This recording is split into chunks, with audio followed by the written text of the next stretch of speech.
Welcome to Sarhad Yunani Tibia Medical College.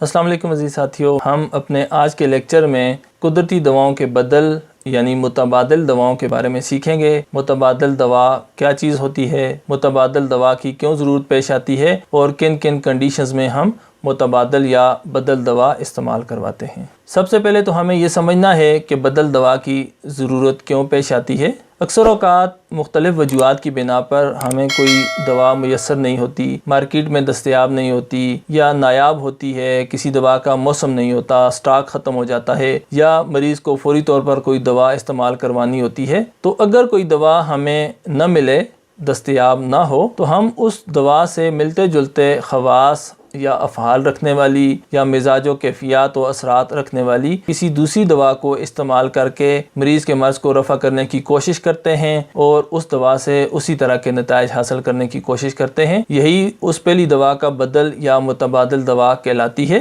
اب اس متبادل یا بدل دوا کی ہمیں مختلف کنڈیشنز میں ضرورت پڑتی ہے۔ ان کنڈیشنز کو ہم الگ الگ سمجھنے کی کوشش کرتے ہیں۔ مثال کے طور پر آپ نے کسی مریض کو کوئی دوا دینی ہے، اس دوا کا موسم نہیں ہے یا وہ آپ کے پاس مطب پر موجود نہیں ہے یا مارکیٹ میں وہ کسی وجہ سے دستیاب نہیں ہے، تو اس دوا سے ملتے جلتے خواص رکھنے والی، ملتے جلتے مزاج و اثرات رکھنے والی ہم کسی دوسری دوا کو منتخب کرتے ہیں، اپنی ریسیپی یا نسخہ میں اس کو شامل کرتے ہیں، یا اگر مفرد حالت میں استعمال کروانی ہو تو اس کو استعمال کروا کر اسی طرح کے نتائج حاصل کرتے ہیں۔ مثال کے طور پر اگر آپ کو کسی مریض کو آلو بخارا استعمال کروانا ہے یا اپنی کسی ریسیپی یعنی نسخہ میں آلو بخارا استعمال کرنا ہے اور وہ آپ کو کسی بھی وجہ سے دستیاب نہیں ہے، آپ کے پاس موجود نہیں یا نہیں مل سکتا، تو آپ اس کے بجائے املی کو استعمال کروا سکتے ہیں۔ اسی طرح سے املی نہ ملنے کی صورت میں یا آپ کے پاس موجود نہ ہونے کی صورت میں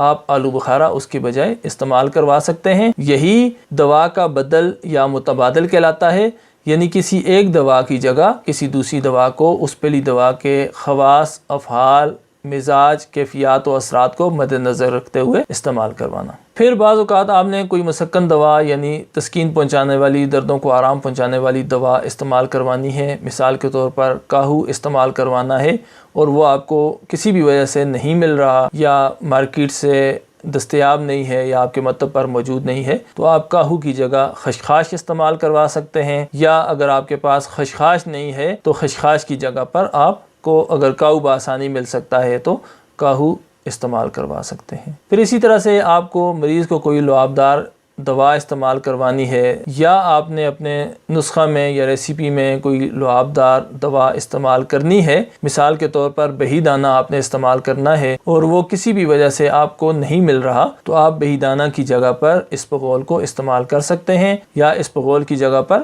بہی دانہ کو استعمال کروا سکتے ہیں۔ یہ دواؤں کے متبادل یا بدل ہوتے ہیں، یعنی اب ایک جیسے افعال و خواص، مزاج و کیفیات یا اثرات رکھنے والی دواؤں کا ایک دوسرے کی جگہ پر استعمال کروانا بدل یا متبادل کہلاتا ہے۔ پھر دوا کے بدل یا متبادل کے استعمال کرنے کے لیے جو دوسری کنڈیشن یا صورتحال پیدا ہو سکتی ہے، اس میں کسی بہت مہنگی دوا کا مارکیٹ سے نایاب ہو جانا، غائب ہو جانا یا مریض کا افورڈ نہ کر سکنا بھی ہوتا ہے۔ ایسی صورت میں بھی اس مہنگی دوا کے بجائے اس کے افعال و خواص یا اس سے ملتے جلتے اثرات رکھنے والی کسی دوسری کم قیمت دوا کو استعمال میں لایا جاتا ہے اور مریض کے مرض کو رفع کیا جاتا ہے۔ یعنی یہ ضروری نہیں ہے کہ ایک مہنگی دوا آپ کو نہیں مل رہی تو آپ مریض کو دوا ہی نہیں دیں گے۔ ایسی صورت میں آپ اس مہنگی دوا کے بجائے کوئی کم قیمت دوا، اس سے ملتے جلتے افعال و خواص رکھنے والی دوا استعمال کروائیں گے اور مریض کے نہ صرف مرض کو رفع کریں گے بلکہ مریض کی قوت خرید کے مطابق بھی دوا تیار کریں گے۔ اس کی مثال میں ہم امبر لے سکتے ہیں۔ امبر مہنگی دوا ہے، ہزاروں میں اس کا 1 گرام ملتا ہے۔ اگر امبر آپ کو میسر نہ ہو یا مریض افورڈ نہ کر سکتا ہو تو امبر کے بجائے آپ اپنے نسخہ میں، اپنی ریسیپی میں زعفران شامل کر سکتے ہیں۔ اسی طرح سے مشک یا کستوری جو ہرن سے حاصل کی جاتی ہے، یہ 10 سے 12 ہزار روپے 1 گرام ملتی ہے۔ یہ بھی بہت مہنگی دوا ہے۔ اگر مریض اتنی مہنگی دوا افورڈ نہ کر سکتا ہو یا آپ کو خالص مشک یا کستوری نہ مل رہی ہو تو ایسی صورت میں آپ اس کے متبادل کے طور پر جنب دستر کو دواؤں میں شامل کر سکتے ہیں۔ پھر اسی طرح سے مروارید بھی اگر آپ کو تسلی نہ ہو کہ مارکیٹ میں جو دستیاب ہیں یہ خالص ہیں یا نہیں ہیں یا آپ کو مہنگے مل رہے ہیں، تو آپ مریض کی پہنچ کے مطابق اوسٹر شیل یعنی صدف یا سیپ استعمال کروا کے اسی طرح کے نتائج حاصل کر سکتے ہیں۔ پھر دواؤں کے متبادل یا بدل کی جو تیسری کنڈیشن ہمارے سامنے پیدا ہو جاتی ہے، اس میں بعض اوقات کوئی دوا ہم مریض کو استعمال کروانا چاہتے ہیں، ہم نے استعمال کروانی ہے، لیکن وہ تیسرے یا چوتھے درجہ کی دوا ہے اور وہ دوا آپ بغیر اصلاح کروائے نہیں استعمال کروا سکتے، اس کی اصلاح ضروری ہے۔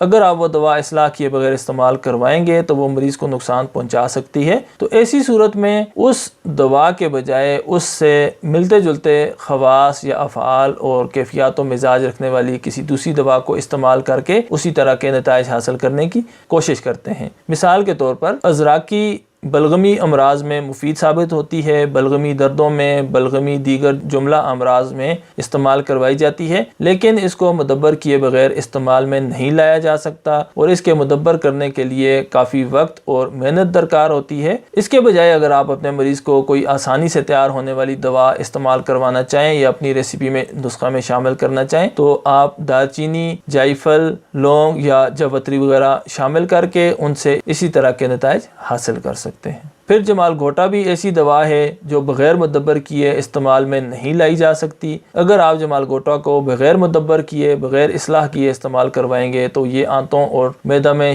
شدید سوزش یا خراش پیدا کر سکتی ہے اور صحت کو ناقابل تلافی نقصان پہنچا سکتی ہے۔ تو اس کی اصلاح کرنے کے لیے آپ کو وقت درکار ہے، آپ کو محنت درکار ہے، یا آپ مریض کو جلد دوا دینا چاہتے ہیں تو جمال گھوٹا کے بجائے آپ تنبا یا عشق پیچا وغیرہ استعمال کروا سکتے ہیں۔ تو یہ مختلف کنڈیشنز، مختلف صورتحال پیدا ہو سکتی ہیں۔ مطلب پر پریکٹس کے دوران اس طرح کی کنڈیشنز بن جاتی ہے تو ایک اچھے معالج کو اچھی طرح سے علم ہونا چاہیے کہ کس دوا کے بدل یا متبادل کے طور پر کون سی دوسری دوا استعمال میں لائی جا سکتی ہے۔ اگر آپ کو بدل دواؤں یعنی متبادل دواؤں کے بارے میں علم ہوگا، آپ دواؤں کے افعال و خواص، مزاج و کیفیات اور اثرات سے بخوبی واقف ہوں گے تو کسی بھی ایک دوا کی عدم دستیابی کی صورت میں آپ دوسری دوا استعمال کروا کے مریض کا مرض بھی رفع کر دیں گے اور مریض کے لیے آسانی بھی پیدا کریں گے۔ پھر قدرتی دواؤں کے بدل یا متبادل دواؤں میں ایک عام نقطہ